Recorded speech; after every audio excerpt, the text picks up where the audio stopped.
네, 관련한 소식은요. 장가혜 기자, 장 기자랑 함께 하도록 하겠습니다. 어서 오세요. 안녕하세요. 예.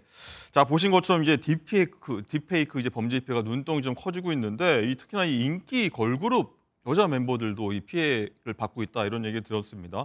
그러다 보니까 이 한 소속사가요.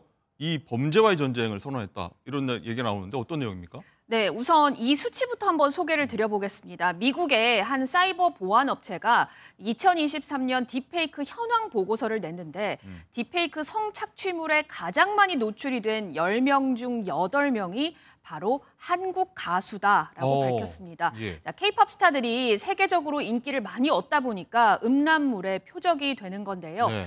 블랙핑크 소속사인 YG 엔터테인먼트는 부적절한 딥페이크 제작물이 제작되고 유포되는 상황을 엄중하게 인식하고 있다면서 형사 절차를 포함해서 강경 대응하겠다고 했습니다. 네. 앞서서 이 걸그룹 트와이스 소속사죠. JYP 엔터테인먼트도 불법 행위와 관련한 자료를 모두 수집해서 선처 없는 강력 법적 대응을 준비 중이다라고 밝혔습니다. 네. 자, 상황이 좀 심각한 것 같은데 장 기자가 좀 취재해 보니까 이 해외 어플, 해외 앱에서 우리나라 연예인들의 피해가 굉장히 심했다. 이렇게 좀 취재를 했더라고요. 그렇습니다. 제가 오늘 이미지를 공유하는 해외 플랫폼 앱을 스마트폰에 한번 깔아서 네. 이 딥페이크를 의미하는 딥페 이렇게 검색창에 네. 쳐봤거든요. 그랬더니 유명 여성 아이돌 가수 얼굴에다가 다른 여성의 나체를 합성한 사진이 정말 많았습니다. 수십 장, 수백 장이 나왔는데요. 텔레그램뿐만 아니라 해외 여러 앱, 또 SNS에서 아주 정교하게 만들어진 사진이나 영상이 떠도니까 대체 뭐가 진실인지 구분도 안 되고 이런 수천, 수만 개의 이미지를 하나하나 다 막을 수 있을까라는 생각도 들었습니다. 예. 지난 3년간 우리나라에서 허위 영상물 범죄로 검거가 된 257명 중에서 구속된 사람은 단 12명, 4.7%에 불과했고요. 또 올해는 146명이 검거되긴 했지만 구속은 2.7%, 그러니까 4명 수준이었거든요. 사실 디지털 성범죄가 갈수록 고도화하고 또 피해도 커질 가능성이 있는데 디지털 성범죄를 좀 중범죄로 다뤄야 할 필요성이 있어 보입니다. 그냥 말씀 들어보니까 굉장히 심각한 수준이다. 네, 피해가 심각하다. 맞습니다. 그래서 조사가 좀 필요할 것 같다. 이런 생각이 좀 들고요. 자, 다음으로는 이 배우 한소희 씨 많이들 기억하실 텐데 한소희 씨 얘기 해보겠습니다. 자, 한소희 씨 모친이요. 갑자기 난데없는 소식 같아요. 불법 도박장을 개소해서 운영한 혐의로 구속됐다. 무슨 일입니까? 네, 우선 이 과거 한 드라마에서 김희애 씨 남편의 불륜 상대로 나와서 인상적인 연기를 선보인 한소희 씨. 일상에서는 굉장히 솔직하고 털털한 매력으로 많은 분들의 사랑을 받고 있는데 이 한소희 씨 어머니와 관련해서 좋지 않은 소식이 어제 전해졌습니다. 검찰이 어제 한소희 씨 모친인 50대 신모 씨를 불법 도박장 개설 혐의로 구속을 한 건데요. 한소희 씨 어머니는 지난 2021년부터 지난달 말까지 이른바 바지 사장을 내세워서 울산, 원주 등에서 12곳의 게임장을 운영한 혐의를 받습니다.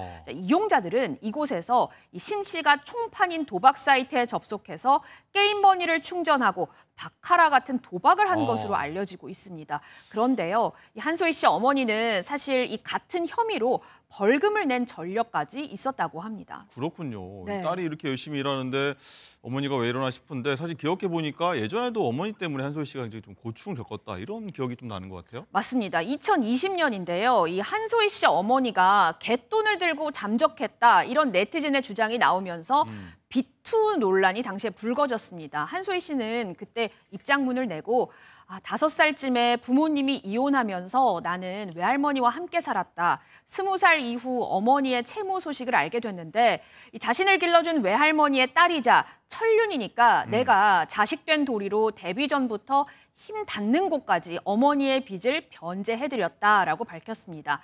하지만 그 후 2년 뒤에는요. 한소희 씨 어머니가 지인에게 8,500만 원을 빌려서 갚지 않은 혐의로 고소당했다는 소식이 또 전해졌는데요. 네. 한소희 씨 소속사 측은 어머니가 돈을 빌리는 과정에서 과거 한소희 씨가 미성년자일 때 이 한소희 씨 명의로 통장을 개설한 게 있었대요. 그런데 그 통장으로 계속해서 돈을 빌려왔다고 했습니다. 그렇기 때문에 한소희 씨는 이 관련 채무를 책임질 이유가 없고 앞으로는 좀 이런 데 대해서 강경하게 대응하겠다 이렇게 밝히기도 했습니다. 네, 뭐 자식 얼굴에 뭐랄까요, 먹칠하는 부모, 참 함소희 씨가 좀 고생 많이 했겠다는 생각이 네. 좀 들고요.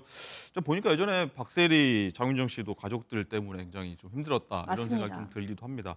자, 다음 소식도 한번 짚어볼 텐데 이 트로트 경연 대회에 나와서 뭐 많은 분들한테 이름 알렸던 가수 김소유 씨 얘긴데, 자, 효심이 좀 대단합니다. 아픈 아버지 병간호하는 것으로 알려졌는데 후원하겠다, 병간호하는데 후원하겠다고 했는데 뭐 이런 도움의 손길이 많이 좀 들어주고 있다 이렇게 들었어요. 그렇습니다. 사실 예전에는 효녀 가수 하면은 현숙 씨가 딱 떠올랐잖아요. 맞아요. 그랬는데 이제는요, 이 효녀 가수 하면 김소유 이렇게 떠오를 만큼 아버지를 향한 지극한 정성이 많은 분들의 심금을 울렸습니다. 김소유 씨 목소리부터 한번 들어보시죠. 엄마 엄마 부를수록 먹먹한 그 이름 엄마 엄마 엄마 엄마 엄마 제발 아프지 마세요 사랑합니다 죄송합니다 아기처럼 점점 작아지는 우리 엄마 다음 세상에 그때는 엄마가 나의 딸로 태어나 주세요. 네. 장관 기자 왜 지금 눈물이 지금 눈까지 촉촉해졌어요. 아가처럼 작아지는 울엄마라고 하니까 네. 저도 눈물이 나는데 눈물 닦아야 될 것 같아요. 네, 그러니까요. 이 얼마 전에 인간극장에 김소유 씨의 일상이 공개가 됐는데 뇌전증으로 쓰러진 아버지를 돌보고 또 순댓국집을 운영하는 어머니를 돕고 방송에 행사에 종횡무진하면서 고생하는 모습이 제가 봐도 정말 눈물이 나더라고요. 네. 그래서 많은 시청자분들도 저와 같은 마음이었나 봅니다. 지난주 인간극장 김소유 씨 편을 본 시청자들이 김소유 씨와 아버지를 후원하고 싶다 이런 연락을 소속사 방송국에 정말 많이 했다고 합니다. 하지만 김소유 씨 소속사는 마음만 감사히 받겠다라면서 정중하게 사양했습니다. 그렇군요. 장관 기자 눈물 좀 잠깐 닦아야 될 것 같고 네. 어쨌든 이 보면 아버지 뭐 간병비, 병원비가 상당할 것 같은데 도움의 손길 좀 받아도 되지 않을까 싶기도 한데 왜 그랬을까요? 그러니까요. 근데 김소유 씨가요, 정말 응급실, 중환자실을 오가면서 아버지를 위해서 쓴 이 간병비가요, 1억 원이 넘는다고 합니다. 정말 엄청난 돈인데 네. 또 주말에 행사를 뛰어야 이 간병비를 계속해서 낼 수가 있는 형편이 되는데 만약에 행사가 없는 주말이면 이번 주 간병비는 어떻게 하나 이런 불안감에 전전긍긍했다면서 이 아버지 병간호로 인한 재정적 어려움을 나타내기도 했습니다. 하지만 이제는 그래도 많이 이렇게 섭외도 들어오고 해서 예전보다는 훨씬 형편이 좀 나아지고 있다. 이렇게 소속사 측은 설명을 했습니다. 그랬군요. 네. 근데 이 사실 김소유 씨 가정사도 조금씩 드러나고 그래서 더 안타깝고 가슴 아파하는 분들이 많았던 것 같아요. 그렇습니다. 김소유 씨의 부모님이 14년 전에 이혼을 했다고 해요. 자, 그런데 아버지가 다른 분과 재혼을 하긴 했지만 2년 전에 아버지가 쓰러진 이후에 새 엄마가 종적을 감췄다고 합니다. 또 현재 김소유 씨가 일손을 돕는 이 순댓국집은 친어머니의 가게인데 김소유 씨는 친어머니와 아버지 모두를 이렇게 양쪽으로 도와가면서 자신의 본업까지 병행을 하고 있는 겁니다. 그러니까 얼마나 지치겠습니까? 지난 2월에는요, 정신을 잃고 중환자실까지 실려간 적도 있었다고 하는데 맞아요. 이 딸의 건강이 악화되니까 어머니가 충격을 받아서 안면 신경마비 증세를 겪었다고 합니다. 어려운 상황에서도 가족을 위해서 희생하고 있는 김소유 씨는 그런데 마음이 정말 천사인 것 같아요. 왜냐하면 자신의 이 자매들에게 이런 말을 했습니다. 자, 엄마도 건강할 때 우리가 잘해야 하고 아빠가 돌아가시고 나서 후회하면 울어봤자 이거 하나도 소용없으니까 네. 우리 딸 셋이 잘 헤쳐나가자 이렇게 자매들을 으쌰으쌰 화이팅을 해준 거예요. 자, 그러자 이 말을 들은 어머니는 정말 내 딸이지만 존경스럽다라면서 고마움을 나타냈습니다. 네. 자, 김소유 씨 힘내시고요. 응원 많이 하겠습니다. 많은 분들이 뭐 같은 생각일 겁니다. 자, 그리고요 좀 힘내보겠습니다. 네. 다음은요 영원한 오빠들의 전성시대 장가 기자 준비했다고요? 네, 그렇습니다. 최근 극장가에서 대형 신작이 없는 틈을 타서 이 영화관을 원조 오빠가 내일부터 점령할 예정이거든요. 누군지 만나보시죠. 마음이 고와요 여자지 여자가 정말 여자지 지금 오빠보다는 오빠들은 아니에요. 그때는 극장이 터져나가고 막 쓰러져 나가고 초원 후에 이 될 수 있게 만들어 놓으신 것 같아요. 시대에 아주 잘 맞았습니다. 멋있게 생긴 사람이 호소를 걸로 얻어가지고 이제 폭발한 거죠.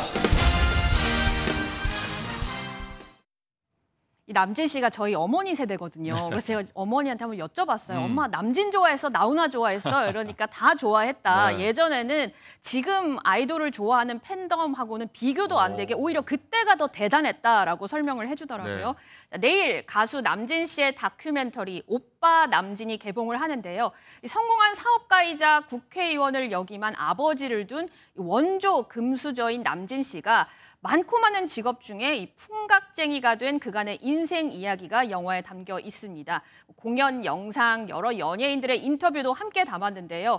남진 씨가 78살이라고 해요. 전혀 그렇게 안 보이는데. 예. 네, 그래서 벌써 이 데뷔 60주년을 기념한 이번 영화가 이 중장년층 어머님, 아버님들을 극장가로 이끌 수 있지 않을까 좀 기대가 되고 있습니다. 오빠 남진 뭐 얘기 들어보니까 저도 한번 보고 싶다. 어머니 같이 모시고 가고 싶다 이런 생각이 드네요. 네. 자, 그런데 이 다른 오빠가 먼저 극장가를 좀 호령했다 이런 얘기가 들리더라고요. 그렇습니다. 바로 우리들의 영웅이죠. 임영웅 씨입니다. 임영웅 씨의 이 서울 월드컵 경기장 공연 실황과 비하인드를 담은 영화가 개봉 5일 만에 16만 관객을 동원하면서 극장가에서도 임영웅 파워를 입증했는데요. 이 흥행세가 종전 임영웅 씨의 공연 영화 흥행 기록인 25만 명을 넘고 기록 경신에 성공할지 기대가 모아지고 있습니다. 네. 자, 그런데요. 이런 와중에 과거 임영웅 씨가 불렀던 어느 60대 노부부의 이야기 무대 영상이 유튜브에서요 5,800만 뷰를 와. 달성을 했다고 합니다. 저도 아까 들어보면서 또 눈물을 흘렸는데 계속 눈물을 흘려요. 네. 아직 30대인 제가 들어도 눈물이 벅차 오를 정도로 감동적인 무대였는데요. 전 세대를 아우르며 따뜻한 감동을 주는 임영웅 씨의 활약이 어디까지 이어질지 계속 기대해 보겠습니다. 네, 뭐이 공연 영화라는 게 참 독특한데 새로운 트렌드 같아서 한번 소개해 주셔서 감사드리고요. 장 기자 잘 들었습니다. 네.